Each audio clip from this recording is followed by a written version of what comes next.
নমস্কার, আমি ডক্টর খাজামুদ্দিন লস্কর। আগের ভিডিওত আমরা ডিসকাস করলাম যে নর্মাল ডেলিভারি আর সিজারিয়ান ডেলিভারির মাঝে ডিফারেন্স কিটা আর কোনটা কোন সময় করতে লাগে। তো আজকে আমরা ডিসকাস করবো যে সিজারিয়ান ডেলিভারি হওয়ার পরে যে আপনার মা বোনরা যে যে অসুবিধা ফেস করেন কিংবা যেগুলা কোয়েশ্চেন আছে এগুলার আনসার দেওয়ার ট্রাই করবো। একবার সিম্পল ভাবে ট্রাই করবো যাতে সবার ডাউট ক্লিয়ার। সিজারিয়ান ডেলিভারি হওয়ার পরে সবচেয়ে কমন কমপ্লেইন যেটা থাকে এটা লেগে পেইন, পেটে বেদনা। এই পেটে বেদনাটা ইমিডিয়েটলি আফটার ডেলিভারি বোঝা যায় না, কারণ পেশেন্ট অলরেডি আন্ডার অ্যানাস্থেসিয়া থাকে। যত টাইম যায় অ্যানাস্থেসিয়ার এফেক্টটা ধীরে ধীরে কমতে থাকে। অ্যানাস্থেসিয়ার এফেক্ট কমার লগে লগে পেইনটাও ধীরে ধীরে ফিল হওয়া স্টার্ট হয়ে যায়। তো এটা লাগিয়ে চিন্তা করার দরকার নাই। আমরা ডাক্তাররা ডেলিভারি হওয়ার পরে পেইন কিলার দেওয়া হয় যাতে এই পেইনটা কম করে ফিল হয়।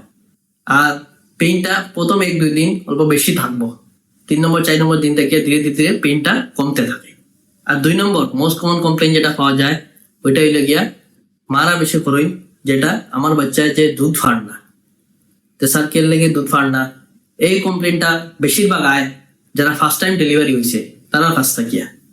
তো কইতে পারেন স্যার আমার বাচ্চায় কে লেগে দুধ ফাড় না, আমার দুধ কম বাড়ল, এটা রিজন কিটা স্যার? এটা রিজন বহুত কিছু আছে, তার মধ্যে একটা হইলে গিয়া স্ট্রেস। তো অপারেশন যেটা এটা একটা স্ট্রেসফুল সিচুয়েশন। তো স্ট্রেসে পড়লে মিল্ক প্রোডাকশন কম হয়, মারও ঘুম কম হয়, বাচ্চাও ডিস্টার্ব দেয়। আর ডেলিভারি হওয়ার পরে শরীরে ফ্লুইড শিফট হয় আমরা, আর কিছু অ্যানাস্থেসিয়া লাগেও হয়। তো এখন জিজ্ঞাসা পারেন যে স্যার এই কন্ডিশনে কিতা করবো আমরা? চিন্তা করবা না, এই কন্ডিশন টেম্পোরারি একটা কন্ডিশন যেটা ধীরে ধীরে রিজলভ হয়ে যাব।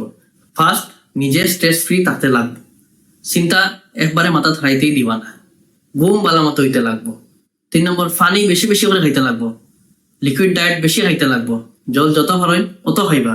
4 নম্বর যত জলদি পারেন বাচ্চারে দুধ খাওয়ানো স্টার্ট দিতে লাগবো। হ্যাঁ, কিছু টাইম লাগে, অপারেশন থেকে মারে শিফট করতে করতে আধা ঘন্টা লাগি যায়।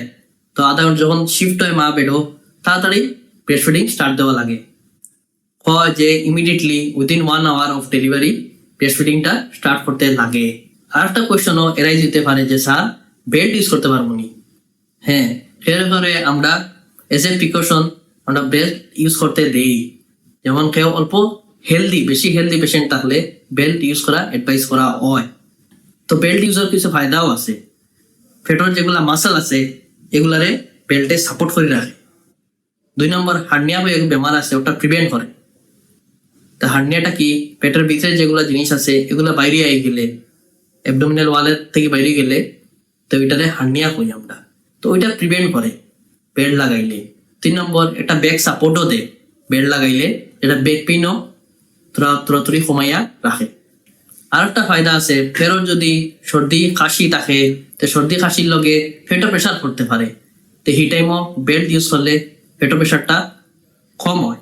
আর সেও যদি বেল্ট ইউজ দেয় না, তো এজ এ প্রিকশন যখন সর্দি কিংবা খাসি আইব তখন ট্রাই করবা যে পেটের মধ্যে এরকম হাত দিয়া রাখতাম, যাতে যখন সর্দি খাসি দেই তখন এটা একটা সাপোর্ট পায়। আর একটা কমন কোয়েশ্চন যে স্যার লড়াচড়া কোন সময় স্টার্ট দিন? তো after caesarean section within 24 hours আমরা পেশেন্টে লড়াচড়া করতে দিলাই।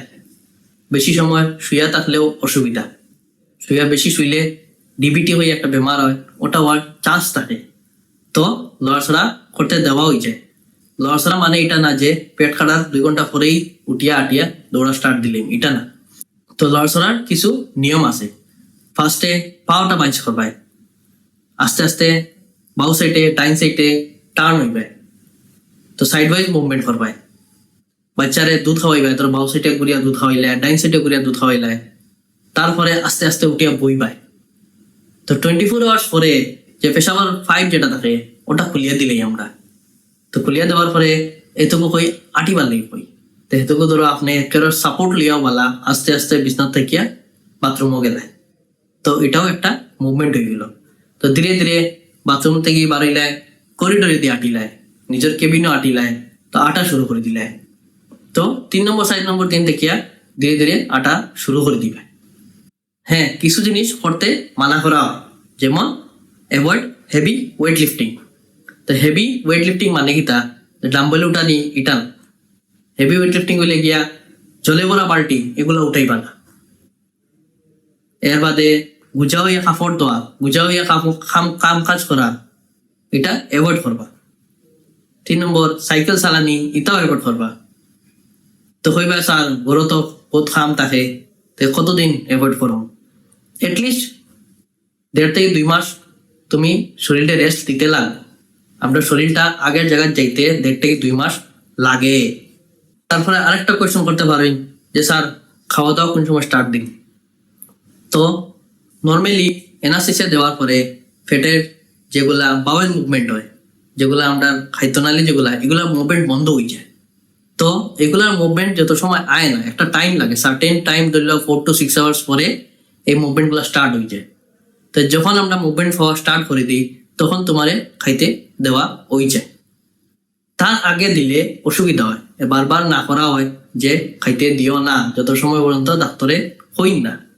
কোনো সময় আত্মীয় স্বজনরা একদম মায়ায় অল্প জল দিলাইলা মায়া করিয়া, কিন্তু দিবা না, এই ভুলটা করবা না। অল্প মায়া দেখাইতে গিয়া বিপদটা কি আনবা। কারণ যদি আপনার খাদ্যনালী গুলা মুভমেন্ট যদি আয় না, তে যেগুলো জল খাওয়াইবা এগুলা আবার ওই জায়গাতে রই যাব, আগেরই যাইতো না।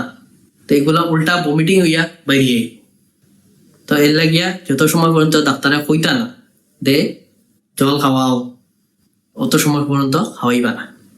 এখন জিজ্ঞাসা পারেন যে স্যার খাওয়ার নিয়মটা কিতা? তো 4 থেকে 6 ঘন্টা পরে যখন বাউল সাউন্ড আই যায় তখন ফার্স্টে জল খাইতে দিন। যখন দেখলাম জল খাওয়ার পরে কোনো অসুবিধা হল না, তো অল্প পরে লাল চা আর বিস্কুট খাইতে দিন। বিস্কুট যেমন লাইট বিস্কুট, মেরিগোল্ড বিস্কুট খাইতে দিন। এখন দেখলাম লাল চা আর মেরিগোল্ড বিস্কুট খাইয়া কোনো অসুবিধা হল না, তো ধীরে ধীরে উপরে যাইম মানে নেক্সট যাইম আমরা খিচুড়ি, যাও নরম নরম ভাত কিবা ডাইল নরম ভাত গুলিয়া দিয়া মাখিয়া দিয়া তার মধ্যে খাইতে দিম। অতটুকু খাওয়ার পরে যদি কোনো অসুবিধা হল না, 3 নম্বর দিন থেকে ধীরে ধীরে নর্মাল ডায়েটও শিফট করে দেওয়া হয়। হ্যাঁ, কিছু জিনিস এক্সট্রা এড করতে লাগবো, যেমন ধরো ডাইল খাইতে কিবা খিচুড়ি খাইতে, তার মধ্যে কারণ যদি লেবু সিফিয়া দিলেই বা সকালে একটা লেবু সিফিয়া দিবা, বিকালে একটা লেবু সিফিয়া দিবা, তো কিতা হইব ভিটামিন সি পাইবে। তো যেটা সিলাই যেটা খাটা হয়েছে ওইটা হিল হইতে হেল্প করবো তোমারে। যদি পারোইন সকালে একটা আর বিকালে একটা ডিম খাইবা। এখন জিগাইতে পারেন স্যার পারমোর ডিম খাইতাম না লোকের ডিম খাইতাম, এটা আপনার উপরে যেটা অ্যাভেলেবল আছে ওইটা খাইলে হইল। এখন আরেকটা কোশ্চেন আইতে পারে স্যার যে জল খাইতে দিলায় ঠান্ডা জল খাইতাম না গরম জল খাইতাম? যদি ঠান্ডার দিন হয় তো অল্প অল্প গরম জল খাওয়া ভালো। দেখা যায় কেউ ঠান্ডা জল খাইলে কাশি হয়ে যায়। তো যখন কাশি হয় তখন এই পেটের মধ্যে প্রেসার পড়ে, পেটে যখন প্রেসার পড়ে তো এই সিলাইয়ের মধ্যে বেদনা হইব। তো বেটার অল্প অল্প গরম জল দিয়ে স্টার্ট দিন, কয়েকদিন পরে আস্তে আস্তে নর্মাল জলে গেলাই গিয়া। আর জল যত ভারেন অত বেশি খাইতে লাগবো। আর বেশি করে জল খাওয়ার ফায়দাও আছে। জল যত বেশি বেশি করে খাইবাই অত মিল্ক প্রোডাকশন হইব, তোমার বাচ্চায় অত দুধ পাইব। 2 নম্বর জল খাইলে ডিহাইড্রেশন কম হইব, তাই মাথার ব্যথাও কম করো। 3 নম্বর কেউ কইন স্যার পেশাব হল না, তো জল বেশি করে খাইবা তো পেশাব হইব। আরেকটা কমপ্লেন হয় যে স্যার আমার ব্লিডিং ওর তলে দিই। তো ব্লিডিং দুইটা টাইপের হইতে পারে, একটা ফ্রেশ ব্লিডিং হইতে পারে আর একটা নর্মাল ব্লিডিং হয় যেটা লক্ষিয়া বলি হয়। লক্ষিয়া হইল গিয়া ডেলিভারি তাকিয়া 14 দিন পর্যন্ত রোহিত থেকে অল্প অল্প ডিসচার্জ হয়। এই ডিসচার্জটা স্টার্টিং এ লাল লাল হইয়া যায়, আস্তে আস্তে ইয়েলো হইব, সাদা হইব, আস্তে আস্তে নাইট হইব। তো এটা 14 দিন পর্যন্ত যায়। তো এই যদি লক্ষিয়াটা যদি গন্ধ করে বাদ গন্ধ করে তো বেশি লাল হর, তে নিজের ডাক্তারটে কইবা যে আমার এরকম অসুবিধা করে কিতা করতাম। তো তাই দেখবা কোনো ইনফেকশন হয়েছে নি না অন্য কোনো কারণে ওর এটা রুল আউট করতে লাগবে। নেক্সট কোয়েশ্চন এই বলতে স্যার সিলাই কোন দিন কাটতাম? তো সিলাই 2 টাইপের থাকে, একটা নিজে নিজে শুকাই যায়, সাবকিউটিকুলার একটা সিলাই মারা হয়, এটা কাটার দরকার পড়ে না, এটা নিজে নিজে শুকাই দিই। আরেকটা থাকবো কাটতে লাগবে, ওইটা নর্মালি হওয়া যায় 10 দিন পরে খাটাত আই যাইও। ওটাও ডিপেন্ড করে, কোনো সময় সিলাই থেকে ফুজও বাড়াইতে পারে, কোনো সময় সিলাই শুকাইতে টাইমও লাগে। কেউ বেশি চর্বি থাকা কিংবা বেশি হেলদি যদি কেউ তখন পেশেন্ট, তার তোরা টাইম লাগতে পারে সিলাই শুকাইতে। তো পেশেন্ট টু পেশেন্ট বেরিয়েও করতে পারে সিলাই কাটার ডেট লইয়া। তো এখন জিজ্ঞাসা স্যার আমার ডিসচার্জের টাইম হয়ে গেছে, 3 নম্বর 4 নম্বর দিন নর্মালি ডিসচার্জ দেওয়া হয়ে যায়। তো ঘরে গিয়া আমরা কিতা কিতা করতাম, কিতা কিতা প্রিকশন লইতাম, কিতা কিতা খাইতাম, কিলা কিলা থাকতাম। তো এখন আমি এইগুলা বুঝিয়ে দিব। পয়লা যাওয়ার সময় যেগুলো অ্যান্টিবায়োটিক লিখিয়া দেওয়া হইব এগুলা খাইতে লাগবো, রেগুলার মিস করলে হইতোই না। কারণ অ্যান্টিবায়োটিক তোমার যেটা সিলাই আছে ওটা হিল করতে সাহায্য করবো, আর যাতে সেকেন্ডারি অন্য কোনো ইনফেকশন হয় না এটাও হিল করতে সাহায্য করবো। সবচেয়ে কমন বস্তু যেটা আমরা মিস করে দিই, বাচ্চার ডেলিভারি হয়েছে শেষ, কাম শেষ, আমরা পাউরি লাই, এটা হইলে গিয়া আয়রন আর ক্যালসিয়ামের ট্যাবলেট, এটা খাওয়া জরুরি। বাচ্চা যখন ডেলিভারি হয়, নর্মাল ডেলিভারি হোক কিংবা সিজারিয়ান ডেলিভারি হোক, দুই জায়গাত মার ব্লিডিং হয়। তো ব্লিডিং হইলে হিমোগ্লোবিন কমে যায়। অলরেডি আমরা ইন্ডিয়ান মেয়েরা এনিমিক থাকে, ব্লাড কম থাকে, তো ডেলিভারি পরে আরো ব্লাড কমে। তো ব্লাড লেভেল নর্মাল করার লাগিয়া আয়রন ক্যালসিয়াম খাওয়া জরুরি after delivery at least 3 to 6 month. তার বাদে বাচ্চারারে দুধ খাওয়াইতে লাগবো রেগুলারলি, যেটা আমরা এক্সক্লুসিভ ব্রেস্ট ফিডিং কই, যেটার মানে হইলে গিয়া 6 মান্থ পর্যন্ত খালি মার দুধই বাচ্চা খানি হইতে লাগবো, অন্য কিছু না। অন্য কিছু খাইবাই আমরা বাচ্চাগুলা এগুলা হজম করতে পারতো না, যার কারণে ডায়রিয়া হইব। তো মারার একটাই কমন কমপ্লেইন থাকে যে বাচ্চা খালি ডায়রিয়া হয়। তো ডায়রিয়া হওয়ার একটা রিজন হইলে গিয়া এটা, দুধ ছাড়া আপনারা অন্য নান এগুলা খাওয়াইতে রায়। হ্যাঁ, কিছু কিছু কন্ডিশন আছে, ধরো মায়ের দুধ খাওয়াইতে পারডা না, কিংবা মা বহুত বেমার, মার দুধ একবারে নাই, তো হি টাইমে এক্সট্রা জিনিস খাওয়ানি যায়, ওইটাও বাচ্চার ডাক্তারটা জিগাইয়া তারপরে খাওয়াইবা। আর একটা বহুত বড় কমপ্লেইন থাকে আমরা মা বোনটার, যে ডেলিভারি করে খমরা বেশি গেছে। আর সবে কইবা যে ডেলিভারির সময় পিঠির যে ইঞ্জেকশন মারলো বেউস করার লাগিয়ে এর লাগিয়ে বিষ হয়েছে। এরকম কিছু না, ইঞ্জেকশনটা যেটা মারে সুইটা একদম ছোট থাকে, এর লাগিয়া বিষ হয় না। বিষ হওয়ার কারণ আছে, একটা লাগিয়া অস্টিওপোরোসিস কিংবা অস্টিওপেনিয়া লাগিয়া বিষ হয়। তো ওইটার ট্রিটমেন্ট কি? ওইটার ট্রিটমেন্ট তোমার কইয়া দিছিলাম মনে আছে, ক্যালসিয়াম পুরা 3 থেকে 6 মাস খাইতে লাগবো আফটার ডেলিভারি। তো ক্যালসিয়াম রেগুলার খাইবা, জল বেশি করে খাইবা, হেভি ওয়েট লিফটিং করবা না, নিজের অল্প রেস্ট দিবা, তো এমনি ব্যাক পেইনটা কমে যাইব।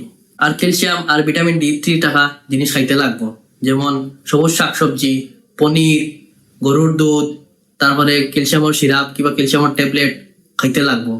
আর একটা সবচেয়ে বড় টেনশন মা বোনটার থাকে, যেটা হইলে গিয়া স্যার সিলাই দাগ কি তৈব স্যার, যে সিলাই দাগ উকাইতে তোরা টাইম লাগে। তো সিলাই দাগ নর্মালি 1.5 থেকে 2 মাস পরে থেকে আস্তে আস্তে আস্তে আস্তে নাই হওয়া শুরু হয়। যদি পেশেন্টের স্কিনের কালার একদম সাদা হয় তো সিলাই দাগটা দেখা যায়, আর যদি অল্প কম সাদা হয় তো সিলাই দাগটা মিলাই যায়। সিলাই দাগ কমাইবার লাগিয়া বেশি বেশি ফাইবার থাকা জিনিস খাইতে লাগবো, প্রোটিন থাকা জিনিস খাইতে লাগবো, বালা বালা জিনিস খাইতে লাগবো। তো খাইলে নিউট্রিশনও পাইব, তো হিলও বালা হরি হইব। আজকাল কোলাজেন ক্রিম পাওয়া যায়, হায়ালুরোনিক অ্যাসিড থাকা ক্রিমও পাওয়া যায়, যেটা সিলাইয়ের মধ্যে লাগাই যাইতে পারে। তো যখন ক্রিম লাগাইবা কিংবা তেল লাগাইবা তখন আস্তে আস্তে আস্তে মাসাজ করতে লাগবো। তো মাসাজ করলে ব্লাড সার্কুলেশন বাড়ি যাব, তো ব্লাড সার্কুলেশন বাড়লে তো হিলিং তাড়াতাড়ি হইব। আর ধ্যান রাখতে লাগবো যাতে সিলাই জায়গাত কোনো ইনফেকশন হয় না। ইনফেকশন হইলে ওই ইনফেকশন হিল হইব, তো সিলাইয়ের দাগটা থাকি যাইব, আর বেশিও হয়ে যাব সিলাইয়ের দাগটা। তো ইনফেকশন না হলে কিতা কিতা প্রিকশন লইবাই। 1 নম্বর, ডিসচার্জের সময় যেগুলো তোমার অ্যান্টিবায়োটিক দেওয়া হইব এগুলা কমপ্লিট খাইতে লাগবো। 2 নম্বর, মলম যেগুলো দেওয়া হয় মলম লাগাইতে লাগবো। 3 নম্বর, রেগুলার জায়গা ওয়াশ করে রাখতে লাগবো। তো ইনো আর একটা জিনিস হয় যে স্যার স্নান করতে পারবো না, হয় স্নান করতে পারবাই। আর স্নান করার সময় সিলাই জায়গাটা সাবান দিয়া বালা মতো সাফা করতে লাগবো।